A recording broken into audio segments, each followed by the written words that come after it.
ഇന്ന് തന്നെ ഡൗൺലോഡ് ചെയ്യൂ. കാണൂ നിങ്ങളുടെ ഫേവറേറ്റ് ഷോസ്. അവരെ பார்த்து பேசியாச்சா? കണ്ടു. யார்கிட்ட சார் பேசியது? ജീവനോട് തന്നെ?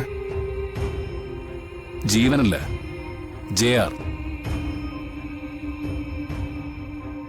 അതിസമ്പന്നനായ JR അയാളാ സംസാരിച്ചത്. എന്താ ഹരി അവൻ പറഞ്ഞത്? ഫിനാൻഷ്യൽ ഏജൻസീസ് ഒക്കെ പറയുന്നത് പോലെ കുറെ ഡിമാൻഡ്സ് ഒക്കെ പറഞ്ഞു. കടം വീട്ടാൻ എന്തോ വലിയ എഗ്രിമെന്റ് തയ്യാറാക്കി വരുന്നുണ്ടെന്ന്. അതിലും കാത്തിരിക്കാനാ പറഞ്ഞത്. നമ്മൾ എന്താടാ അവരുടെ അടിമകളോ? അവൻ പറയുമ്പോ കാത്തിരിക്കാനായിട്ട്. പണം വാങ്ങിച്ചവർ അടിമകളല്ലേ? ഇനിയിപ്പോ ഇത് പറഞ്ഞ് എല്ലാരും വിഷമിച്ചിരിക്കൊന്നും വേണ്ട. ഈ പണം തന്നവര് എഗ്രിമെന്റും കൊണ്ട് വരട്ടെ, അതിനുശേഷം തീരുമാനിച്ചാൽ മതി.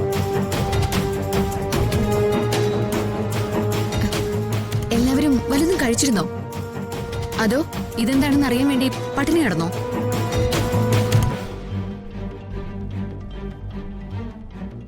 അമ്മവാ, ഞാൻ ഭക്ഷണം എടുക്കട്ടെ. നിന്ന്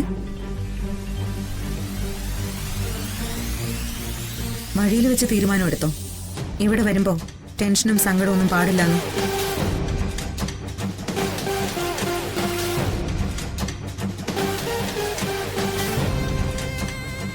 നന്നായി. ഇപ്പൊ ഒരു ദിവസം ഇത് മറച്ചു വെച്ച ഇനിയുള്ള പ്രശ്നങ്ങളൊക്കെ ഇതോടെ തീരുമല്ലോ, അല്ലേ ഹരി?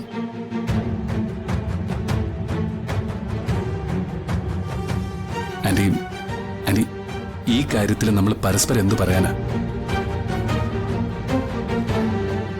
നമ്മുടെ മുമ്പിലെ JR ജീവനാണെന്നുള്ളത് നമുക്കറിയാം.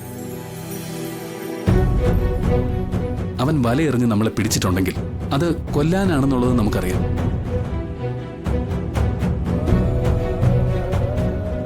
തൽക്കാലം നമ്മുടെ മുന്നിൽ പ്രതിവിധിയൊന്നുമില്ല.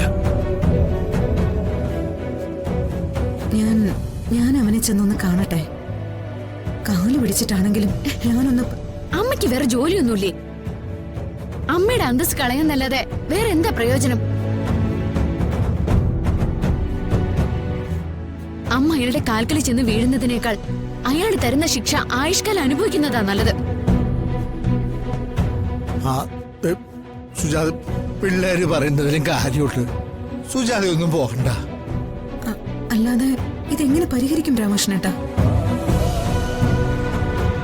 നമ്മുടെ കുടുംബത്തിനൊരു തീരുമാനം വേണം. കരഞ്ഞിട്ടായാലും പേടിച്ചിട്ടാണെങ്കിലും ആ തീരുമാനത്തിൽ മാറ്റം വരാൻ പാടില്ല. എന്തായാലും അയാൾ കൊണ്ടുവരുന്ന എഗ്രിമെന്റ് കാണട്ടെ, എന്നിട്ട് മതി നമ്മുടെ പ്രതികരണം. கரெக்ட் ஹரி சாரே. கொஞ்சம் வெயிட் பண்ணியா அவரை திரும்பி அடிக்கிறதுக்கு ஒரு வழி நமக்கு கிடைக்கும் இல்லையம்மா? തല്ലി തോൽപ്പിക്കൊന്നും വേണ്ട ശരവണ. നമ്മൾ ചോദിക്കുന്നത് ഒരല്പം സാവകാശം. അതിപ്പോ കോടതി പോയാലും നമുക്ക് ആ സാവകാശം കിട്ടും. മര്യാദക്കാണെങ്കിൽ മര്യാദ, അല്ലെങ്കിൽ ഫൈറ്റ്.